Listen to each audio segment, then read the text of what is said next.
Welcome to On a Roll. And now, here's your host, the one, the only, Mike Michalowicz. So I don't know how you spent 2010, but I spent it with these on. Do I have it right? Yeah, I spent it with these on and some champagne. Okay. Welcome to another episode of On a Roll, and we got a guest that is going to blow your mind. First, I always thank our swagster, and this is a brand new book came out. It's called The Other 8 Hours. So make sure you read this book. It's available on Amazon right now, and there may be someone you know in there.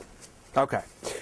Our guest is Amilya Antonetti, and she is an amazing entrepreneur. She's grown over 6 companies, and these aren't like the little boutiques. She's done stuff from construction to manufacturing to the first female-owned VC. So that's who we're going to meet with, and she's coming out with a new book called The Recipe, and you're going to want to get this the second this video ends. But first, let's talk to Amilya. You have some secrets, you have some tips. What does it take to succeed as an entrepreneur? A team. Okay. Absolutely, hands down, no question, team. Building a phenomenal team. And why is that? I've always thought it's all about me. Of course, yeah, that's what I say, all about me. It's, every great leader has a phenomenal, amazing team around them. Because you can be aware of everything, but you can't be great at everything. You just need to be great at that one segment of what it is that you do. So you can work on your business, but you need an amazing, phenomenal team around you to work in your business. So how do I assemble that, though? How do I find great people that want to follow me? If you are an authentic leader, right, you will naturally attract the team that you need. The hard part is staying true to who you are and what you're great at. People live in a delusion that they're great at everything, and the reality is you're not. You're put here with one specific, phenomenal gift, and it's staying true to that and do what you're great at. Even if you're running, you're a stay-at-home mom and you're running a household, it's about saying, okay, what I'm going to do is I'm going to do what I'm great at, and then put influences in around your children to influence them on the things that you're not great at. So how does someone find their entrepreneurial style? That's the secret. That's being able to be really truthful of who and what you are. And life continues to give you all of the little omens or seeds that you knew that show you what you're great at. And the funny joke about it is the things that come the easiest to you that you don't give yourself credit. People go, oh, no, that's not really work, or that's not really a job, that's so easy for me. This that I'm struggling for must be my purpose because I have to think and I have to. No, it's the stuff that comes so naturally. The stuff that is the easiest for you to accomplish is really when you start living within your true purpose. Okay, so when it's a no-brainer, it is a no-brainer. You're onto something. When you're putting a square peg in a round hole, and every day you feel like you're beating your head against the wall, you are going 100% in the wrong direction. That's why it's so difficult. Gotcha. But when it just happens, and that's what it seems to people keep going, no, it doesn't happen that way. But it does. It's when you meet that person and you're like, oh my God, that's exactly what I just had said. I really need somebody in my life that would, and poof, okay, they happen. And then you just naturally say, like for speaking for me.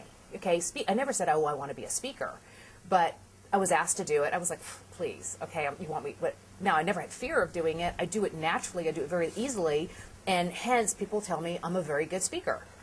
Okay, so I don't struggle at it. Yeah, you're a very good speaker and you're a very good entrepreneur. So let me ask you this. From the female perspective, from being a woman, is there any unique challenges that you face? Oh, every aspect. Like what? Trying to be a leader and trying to be a female is different than every role model we've seen in front of us. Meaning that now, thank God and thank heaven, we've got a lot of women leaders that we can look to. But we still have women who've gotten to the top that also get this bad rap about, oh, if we're aggressive and we're domineering and we're outspoken and we're direct, well, then we're the big B word, right, versus saying, oh, well, she's not that. She's just. Is the big B word beautiful? There it is, beautiful. So let's talk about your book now. So first of all, that title is amazing, The Recipe. I think it's really cool. Right. But it talks all about Italian food. It has to be about food. It has to be about food. So The Recipe. But it talks all about this communication and team building style. But you did it in a unique way. How did you do it? I wrote a parable. Okay. I really believe that for me as a woman, I always think better when I see pictures and there's a little bit more flavor to something, especially if I'm trying to remember something.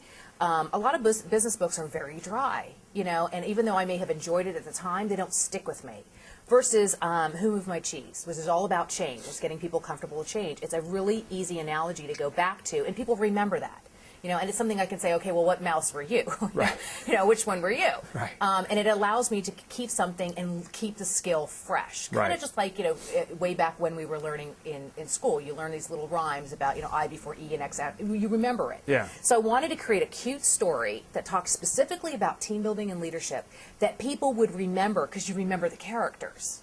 And then it's easy to say, oh, well, you know who that is. That's Yeah. what's, and then it also teaches you the lesson. Love it. Thank you very much. Thank you. All right. Do you understand how significant this interview just was? That was Amilya Antonetti. And if you watch Fox, like I watch Fox, on Wednesdays at 3 o'clock to 4 o'clock, check out Strategy Room, and you'll see Amilya on there. She is on that show every single week, and you should be watching it if you're an entrepreneur. And one final thing, pick up the book. Actually, pick up 2 books. Pick up 3 books. Pick up the recipe. That's your first purchase. Second purchase, make sure you get this book. And then the third purchase, of course, the Toilet Paper Entrepreneur. All right? Take care. I'll see you in the next episode of On a Roll.